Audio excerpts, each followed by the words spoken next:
Want to hear what we're going to do in postcard number 7?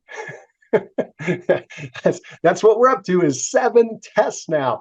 Do you want to hear how we're going to change things up and what we're going to do differently in postcard number 7 versus the first 6 that we've done? If that's what you want to know, you're in the right place. Let's chat.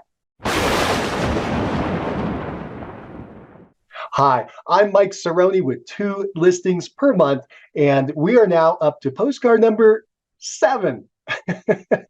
So I didn't think it would take this long for us to get the results, but this is what you got to do. You got to work through it and deal with the reality of whether something's working or not. And the only way you know is to test by sending things out there and tracking the results. So we've been tracking. And basically, we've had 6 reiterations of different postcards and offers out to expireds and FSBOs, and we've had modest success, right? Not where we'd want this to be, to get 2 listings per month, all right, and do it consistently. So we are now going to change it up, and we're going to go to postcard number 7. I'll tell you the other thing that philosophically that I've been doing is I've been trying to keep things as simple as possible on these cards, so that if we do hit one, and we hit a home run, right, we can then help agents duplicate that in their market.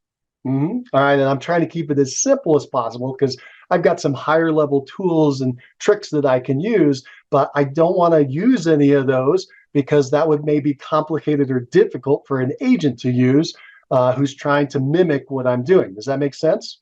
Okay. And so, for instance, in the call to action and the response mechanism, I'm just making it a phone call, which is one of the hardest things to make people do. It's easier to have them just go to a website and fill out a form and things like that.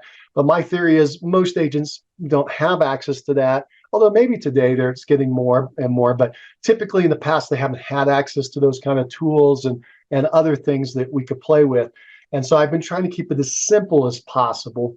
And so what I'm going to do, though, is I am going to step it up in an offer that's a little bit more, more complicated as far as the agent creating the fulfillment of the offer.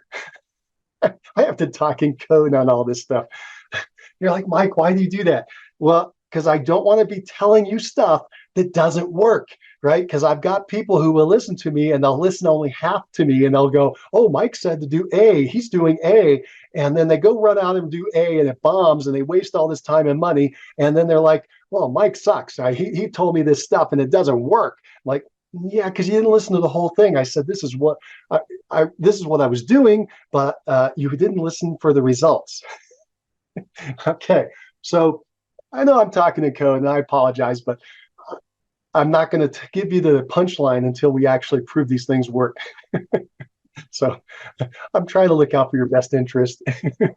But what I want you to know is I'm going to do something that's a little more complicated. Some agents will get afraid of doing it. I just know from my past experience. But it's all above line. It's all ethical. It's all allowed in every state. Well, I'm pretty sure it's allowed in every state. It's allowed in my state, and it's been going on for a long time. It's not like something that's crazy or completely unique. It's just that most agents are a little more nervous about trying this kind of thing because of some of the intricacies of it. Again, I'm talking in code. But anyway, I'm going to try that in postcard number 7, and that should be hitting this week. So we should find out what's going on. Postcard number 6, to wrap that up, it got 1 lead. It was nice, but it wasn't enough. So we're going to postcard number 7, and we're doing another twist, but we're really changing up the offer more than I have in the past. And keep your fingers crossed. Something cool comes out of that. If it does, I'll keep you updated, and I'll let you know what the results are. And if the results are high enough, I'll even maybe share what we're doing. Okay. I hope you're enjoying this journey. If you are, go ahead and give us a thumbs up, a like on this video, and hang in there with us. If you like this journey and you like the idea of moving to getting 2 listings per month, go ahead and subscribe to the channel. Make sure you're subscribed. If you have any questions, and I'll try to answer them, go ahead and put them down in the comments section below. Hope this has been helpful. Take care. Bye now.